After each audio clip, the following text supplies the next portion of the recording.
تم نے اس کے حضور پیش ہونا ہی ہونا ہے. اس کے حضور جانے سے تم بچ نہیں پاؤ گے، چھٹکارا نہیں، رستگاری نہیں. ایک ایک عمل کا تمہیں حساب دینا ہوگا، ایک ایک حرکت اور ایک ایک سکنت تمہاری تشت ازبام ہوگی. تمہارا پوشیدہ اور مخفی عمل قیامت کے دن سامنے آ جائے گا. اللہ اکبر. یہ قرآن ہے، یہ کوئی فرضی کہانی نہیں ہے. انہ لقول فصل وما هو بالہزل. فرمایا یہ قول فیصل ہے، یہ طے شدہ حقیقت ہے، یہ امر واقعی ہے. یہ کوئی مذاق نہیں ہے کہ یوں ہی کوئی کہانی بیان کر رہا ہے. یہ سب کچھ ہونے والا ہے، یہ اپنی آنکھوں سے تم دیکھو گے.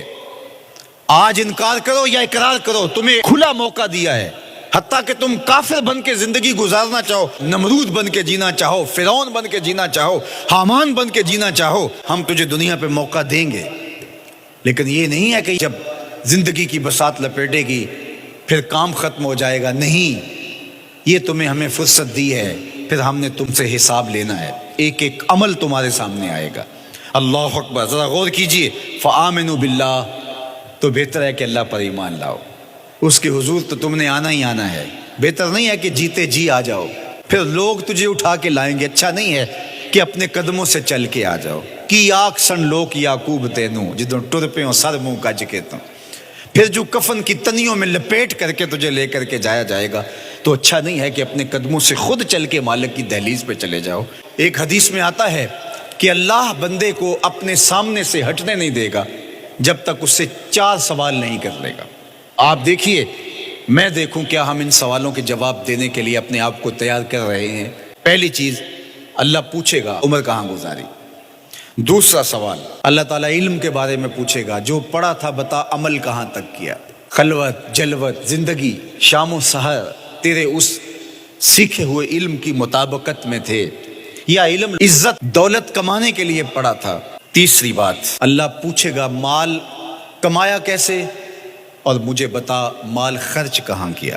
آج لوگ نیب سے ڈرتے ہیں کہ ہم سے پوچھ نہ لیا جائے کہ یہ آیا کہاں سے. منی ٹریل پیش کرو، یہاں ہم بچ جائیں گے. کوئی مکر، کوئی دھندا، کوئی فریب چل جائے گا، کوئی پریشر، کوئی افرادی قوت، کوئی سیاسی اثر و رسوخ، کوئی رشوت، کوئی سفارش، کچھ نہ کچھ تو راستہ نکل ہی آئے گا. اور آج کی دنیا میں صرف یہی پوچھا جاتا ہے کمایا کہاں سے. یہ نہیں پوچھا جاتا خرچ کہاں کیا. جیسے چاہو خرچ کرو، لیکن وہاں سوال ہوگا وفیما انفقہ، خرچ کہاں کیا. یہ سوال بھی کیا جائے گا. وعن جسم ہی فیما ابلاہ، اور جسم کے بارے میں پوچھا جائے گا اس جسم کو دی ہوئی توانائیوں کو خرچ کہاں کیا. بعض روایت میں ان شباب ہی فیما ابلاہ، جوانی کے بارے میں پوچھا جائے گا تیری جوانی کے خوبصورت دن کہاں گزرے. مجنو بن کے چوکوں میں کھڑا تو نہیں رہا، پارکوں کے گرد پروانوں کی طرح گھومتا تو نہیں رہا، تیری نظر بدکاریاں تو نہیں کرتی رہی، اپنی خواہشات کا غلام بن کے زندگی تو نہیں گزاری، تیری ساری ساری رات 4 انچ کی سکرین کے اوپر بدکاریاں کرتے بسر تو نہیں ہوئی. پوچھا جائے گا بتا جوانی کہاں گزری. جوانی مستانی ہے یہ کہہ کر کے تو نے ہر ضابطے سے چھٹی تو نہیں کر لی تھی، یا جوانی کے تقدس کو تو نے محفوظ کیا اور راتوں کی تنہائیوں میں اللہ کے حضور سجدہ ریزی کرتا رہا. میرے اور آپ کے آقا و مولا نے فرمایا جو جوان جوانی میں توبہ کرے وہ اللہ کو محبوب ہے. اللہ اکبر. اور اللہ جن 7 لوگوں پر اپنے عرش کا سایہ کرے گا ان میں سے ایک شخص کا ذکر کرتے ہوئے فرمایا وَشَابٌ نَشَأَ فِي عِبَادَةِ اللَّهِ، وہ جوان جس کی جوانی اللہ کی عبادت میں گزری. قیامت کے دن جب کوئی سایہ نہیں ہوگا اللہ اسے اپنے عرش کا ٹھنڈا سایہ عطا فرمائے گا. میرے مخاطبین جو اس وقت میرے سامنے موجود ہیں بالمشافہ، اور پوری دنیا کے اندر جو اس وقت مجھے دیکھ رہے ہیں، ان میں زیادہ تر تعداد نوجوانوں کی ہے.